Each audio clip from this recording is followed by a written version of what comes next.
Bonjour à tous, bonjour à toutes, j'espère que vous allez bien, moi ça va super bien, aujourd'hui j'étais d'humeur storytime. Je vous avoue, vous êtes plusieurs à me dire Linda, quand est-ce que tu nous fais une storytime, machin, j'ai du stock, mais c'est juste que à chaque fois que je sors une storytime, je serre les fesses parce que j'apprends toujours votre réaction, il y a des jugements, il y a des insultes, surtout des jugements en fait.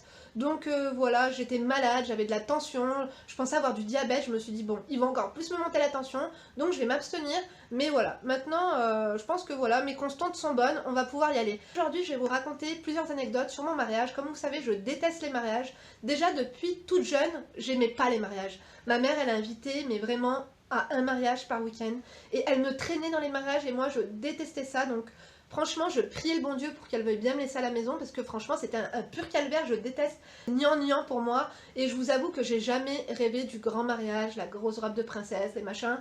Voilà, je savais que c'est limite, j'appréhendais, je savais qu'il allait se passer un truc le jour de mon mariage, et pas loupé, donc franchement ma famille et même des invités ont fait de mon mariage un calvaire. Je vais vous raconter tout ça donc dans cette vidéo, j'espère vraiment qu'elle va vous plaire. Vous êtes au courant, j'étais enceinte lors de mon mariage, donc j'étais enceinte de 5 mois. Donc ma mère était au courant, mon père était pas au courant, mes frères étaient au courant. Bon, la famille de mon mari, ils étaient pas au courant. Et les invités, à part mes deux copines, personne n'était au courant. Donc ça a été dur de trouver déjà une robe qui montrait pas mon ventre. Parce que clairement, quand j'ai annoncé la grossesse à ma mère, mon ventre est sorti d'un coup. Donc ça a été compliqué, j'ai vraiment appréhendé quoi. Surtout les juments, surtout ma mère, parce qu'elle a peur du regard des gens. Elle est un petit peu comme, je pense, la moitié d'entre vous. Elle est vraiment de la vieille école, genre si tu te maries enceinte ça fait honte et tout ça et tout, enfin bref, on va pas rentrer dans ce débat là. Je vais vous raconter depuis le début en fait comment s'est déroulé ce cauchemar. Donc déjà, premièrement, première anecdote, c'était que mes sœurs, elles devaient faire le chemin ensemble. C'était le mari de ma sœur Sabrina qui devait les déposer à Grenoble. Il faut savoir qu'elles habitent Marseille. Et en fait, le mari de ma sœur devait les emmener et devait venir au mariage aussi. Le problème, c'est que la veille du mariage, il était porté disparu. C'est-à-dire qu'il a fait une soirée en boîte, il est jamais rentré. Donc elles l'ont cherché dans toute la ville jusqu'à ce qu'elles aient réussi à le trouver. Mais le problème, c'est que quand... Bah, déjà, elles sont arrivées en retard. Donc c'est-à-dire qu'elles sont arrivées 1 heure avant le mariage, et en plus de ça, donc alors qu'elle devait passer du temps avec moi, vous voyez ce que je veux dire, j'étais toute seule quoi. Le problème c'est que le mari de ma soeur Sabrina, il a dormi dans le salon, donc il est arrivé, il a dormi, mais impossible de le réveiller quoi, il a dormi dans le salon de mes parents sur le canapé.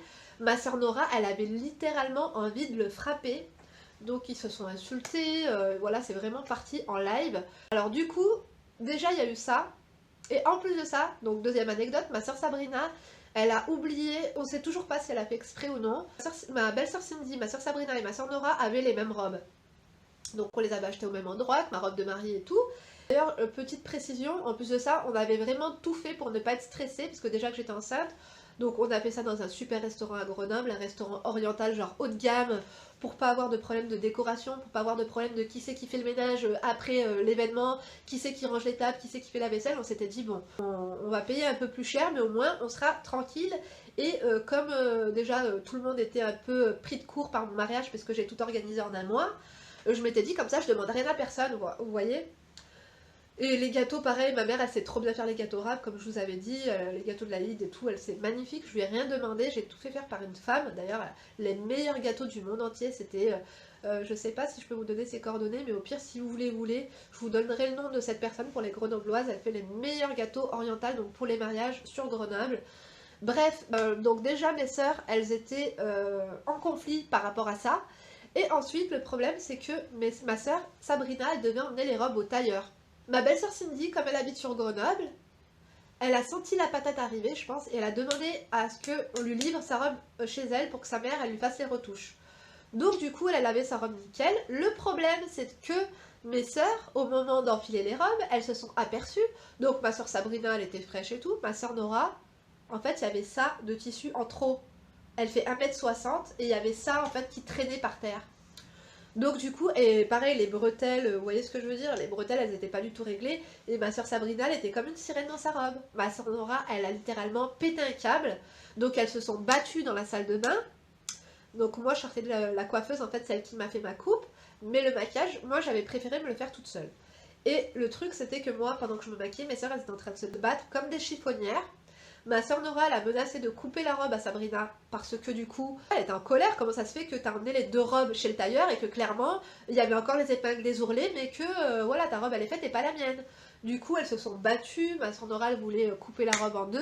Ça a fini que ma soeur Nora a mis la robe de Sabrina et Sabrina a mis la robe qui était pas faite avec les ourlets, quoi. Du coup, elle a mis des épingles, je sais pas comment elle avait fait, mais je veux dire, ça m'a mis un stress international.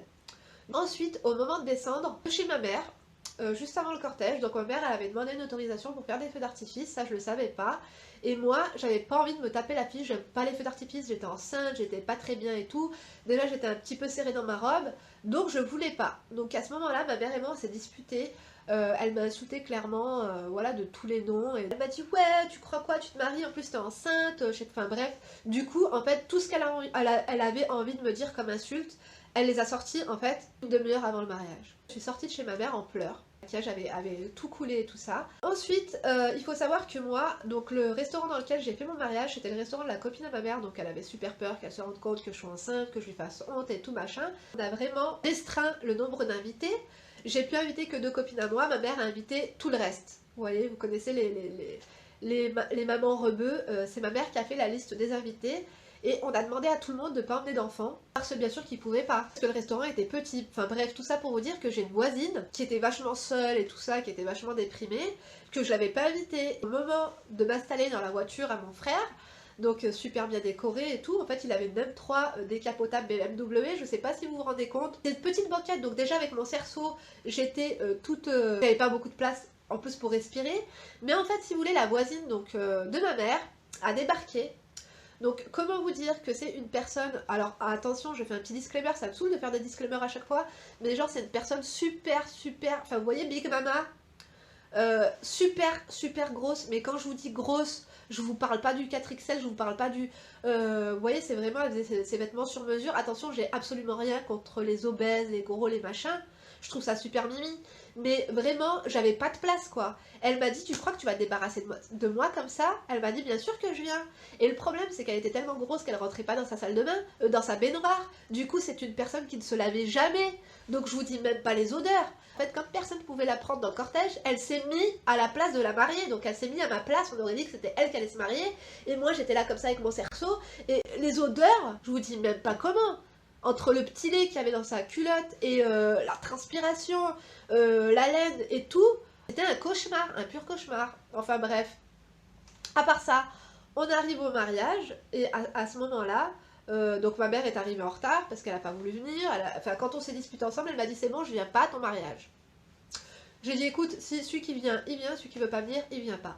Donc mon père, le pauvre, paix à son âme, il a parlé à ma mère, machin et tout pour qu'elle vienne. Elle est arrivée genre 1h30 après les invités. Donc ce n'est pas tout. Donc on a mangé, tout s'est bien passé, j'étais contente, voilà, le stress est redescendu et tout. Là on va dire ça va être des moments un peu moins stressants, mais un peu plus, on va dire, fun. Enfin fun, ça dépend pour qui. Après vient le moment du henné. Donc le henné, vous voyez, vous prenez le dessert et ensuite, chez nous en fait, vous mettez du henné, ça porte bonheur. Vous voyez, vous faites une espèce d'urne avec des enveloppes et nous en fait au henné, on donne ce qu'on appelle le barouk, et le barouk en fait c'est genre une enveloppe de l'argent pour aider en fait les jeunes mariés à commencer leur vie. Et en fait à ce moment-là, donc j'ai la grand-mère de mon mari qui me met le henné dans ma main, mon mari était à côté de moi, on était contents, donc vous savez, t'as toujours les demoiselles d'honneur qui tiennent les chandelles, et en fait en face de nous, on avait qui? La copine, enfin la fille de la copine de ma mère, elle était en face de nous. Je ne sais pas ce qui lui a pris ce jour-là, dites-moi, peut-être que vous connaissez, c'est peut-être genre de la salagadou, je n'en sais rien. Elle avait une jupe juste au-dessus du genou, super serrée. Vous savez ce qu'elle a fait devant nous? Elle a enlevé son string, elle était en face de nous, vous pouvez pas la rater. Hein. D'ailleurs, je sais même pas comment ça se fait qu'on la voit pas sur les vidéos du mariage, il faudrait qu'on regarde ça. Elle a enlevé son string, elle l'a mis à l'envers et elle l'a renfilé. Donc mon mari me dit tu vois ce que je viens de voir? Je lui dis bah ouais écoute, je savais pas quoi faire, je savais pas si je devais péter un câble et j'ai pas compris en fait c'était quoi le délire. Si vous avez des anecdotes choquantes dans votre mariage, n'hésitez pas à me les raconter. On aurait pu s'arrêter là, donc non, ce n'est pas tout. Les invités commençaient à partir, c'était bientôt la fin, j'en avais marre, j'étais fatiguée, j'avais envie de dormir, j'étais fatiguée, quand vous êtes enceinte vous êtes fatiguée, j'étais fatiguée, et voilà, j'ai apprécié mon mariage mais j'étais crevée, j'avais qu'une envie, c'était de dormir. Ma copine Nora, ma meilleure copine, elle dit j'ai personne pour me ramener, je dis pourquoi t'as pas dit ça genre à quelqu'un qui habitait à côté? Parce que nous, genre, on avait loué un super hôtel et tout, on devait y aller avec mon mari. Mais non, on a dû raccompagner ma meilleure copine Nora dans son quartier. C'est-à-dire que moi j'avais ma robe de mariée, mon mari avait son smoking qui conduisait la voiture, mais genre, on s'est tapé l'affiche. Il y avait la descente de flics, il y avait la BAC, ils ont voulu nous contrôler. Et en fait, la BAC, ils nous ont vus à, je sais pas, je crois qu'il était 1h30 du matin, en plein Mistral, un marié avec une mariée en train de conduire une voiture. Mais ils se sont mis à exploser de rire. Genre la BAC, ils se sont moqués de nous. Ils se sont dit, mais qu'est-ce qu'ils font en plein Mistral à 1h du matin? Un jeune marié, une mariée, non mais lol. Je pense que c'était vraiment un mariage de folie. Vous allez croire que c'est tout? Non, non, ce n'est pas tout. En rentrant à l'hôtel, donc du coup, j'avais encore faim. Et je demande à mon mari, genre, on commence au room service, ou je sais pas, on commence à manger, vous savez ce qu'il me dit? Je dis, ah bah ça va, ça s'est bien passé et tout. Il me dit, écoute, maintenant qu'on est mariés, je dois t'avouer quelque chose. Je lui dis, quoi? Il me dit, bah en fait, il faut que je t'avoue que j'ai un enfant. En fait, c'était une blague. Donc moi, j'ai eu trop... En fait, si le mec, il te dit, j'ai un enfant, t'es au courant, tu t'en fous. Mais tu te maries avec et t'apprends une telle chose le soir de temps. Il me dit, maintenant qu'on est mariés, tu peux plus divorcer, donc je t'avoue que, voilà, j'ai une fille, elle a 8 ans, elle s'appelle Clara. Non, mais je lui dis, mais tu plaisantes et tout, je me suis mis à pleurer, j'avais plus faim. Et après, il me dit, mais non, je plaisante. Je lui dis, mais c'est ça ta blague pourrie? Mais genre, vous m'avez détruit mon mariage, mais de A à Z, en fait. C'est quoi cette blague? Enfin, je sais pas, t'as jamais fait rire, tu vas pas te mettre à faire des blagues aujourd'hui, quoi. Donc voilà, en fait, si vous voulez, j'ai boudé du coup toute la soirée de noces. Les gens ils passent une soirée géniale. Et ben moi j'ai boudé parce que du coup j'étais pas contente qu'ils m'aient fait cette blague pourrie quoi. Donc voilà mon mariage pourri. J'espère en tout cas que ces petites anecdotes vous ont plu ou pas. Dites-moi si vous avez quelques anecdotes pourries en tout cas dans votre mariage, des trucs qui se sont passés que vous n'avez pas prévus. J'espère que cette vidéo vous a plu. Je reviens très vite pour une nouvelle vidéo. Et comme je vous ai dit, donc à 20 000 abonnés, je vous raconte une storytime la plus cradingue de l'histoire des storytime. Donc j'attends qu'il y ait 20 000 abonnés. Si vous n'êtes pas abonné, n'hésitez pas à le faire. Et bien sûr, si vous voulez plus de storytime, n'hésitez pas à me le dire en bas en commentaire. Je vous embrasse, je vous fais plein de gros bisous et je vous dis à bientôt pour une nouvelle vidéo. Bye bye.